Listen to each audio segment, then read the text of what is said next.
Jonathan Reese had always felt like something was off, though he could never quite explain it. A sensation like an itch at the back of his mind, an inexplicable wrongness that had been growing stronger in recent weeks. And it started with the little things. The way the sun rose slightly too fast one morning. The way a stranger on the subway seemed to flicker like bad reception for just a fraction of a second. The way entire conversations with co-workers vanished from their memories like they had never happened. But it wasn't until the sky cracked that he knew something was terribly, impossibly wrong.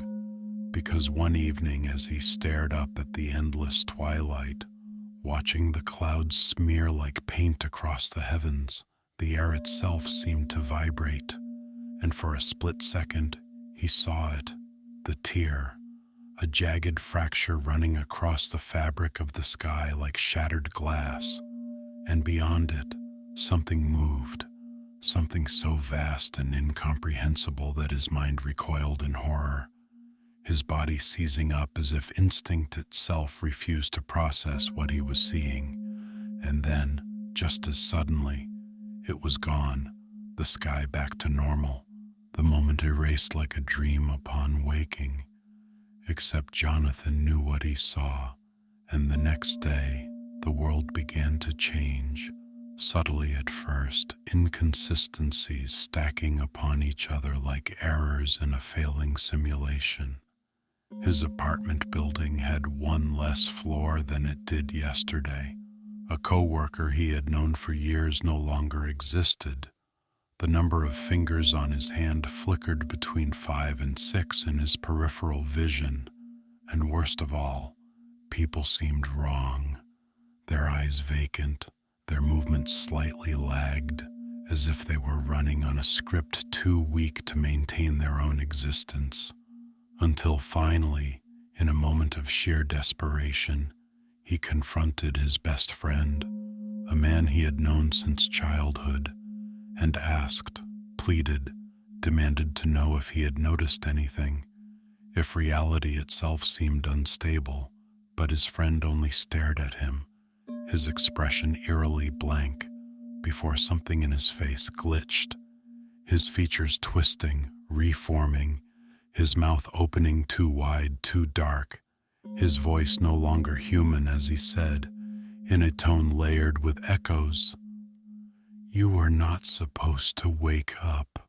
And then everything collapsed, the room fracturing into shards of light, gravity itself turning inside out, and Jonathan found himself falling, through voids that stretched forever, through tunnels of pulsing light, through places his mind could not comprehend, until he landed, not with a crash, but with a thought, because suddenly he was somewhere else, not in the world he had always known, but in a place that felt before reality, an expanse of shifting colors and geometric impossibilities, and before him stood a figure, not human, not alien, but something beyond either.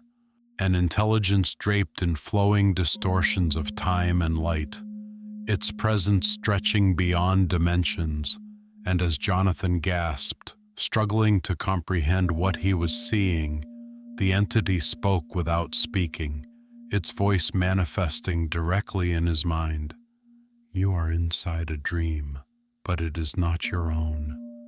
And the truth flooded into him, burning through his consciousness like fire, because everything, human history, the universe, every star and galaxy, every war and civilization, every moment of joy and sorrow, was nothing more than a dream, an unconscious thought passing through the slumbering mind of a being so vast, so ancient, that even the birth of entire realities was nothing more than a flickering neuron in its unfathomable consciousness.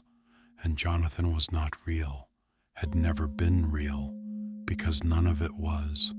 Not his childhood, not his family, not Earth, not time itself.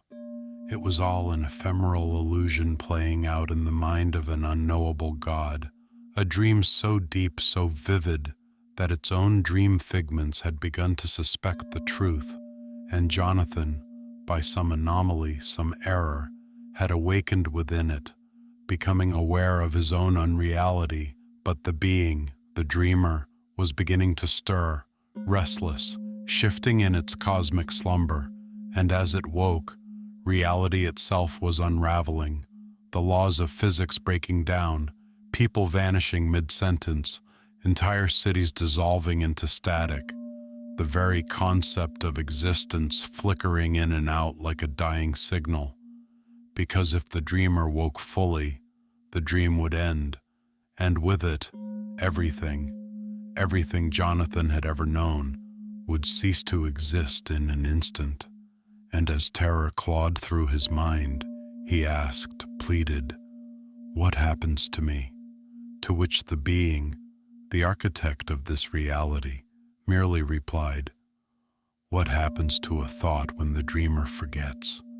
And suddenly Jonathan felt it, the unraveling of himself, his memories fracturing, his sense of self breaking apart, his own name fading from his mind as he realized he was not a person, had never been a person, but was only an idea, a passing flicker of thought in a mind too large to comprehend.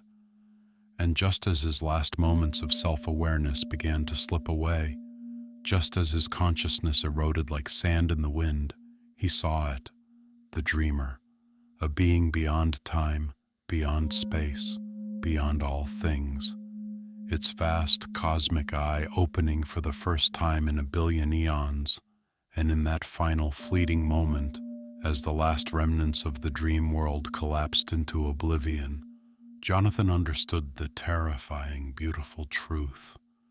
He had never existed at all.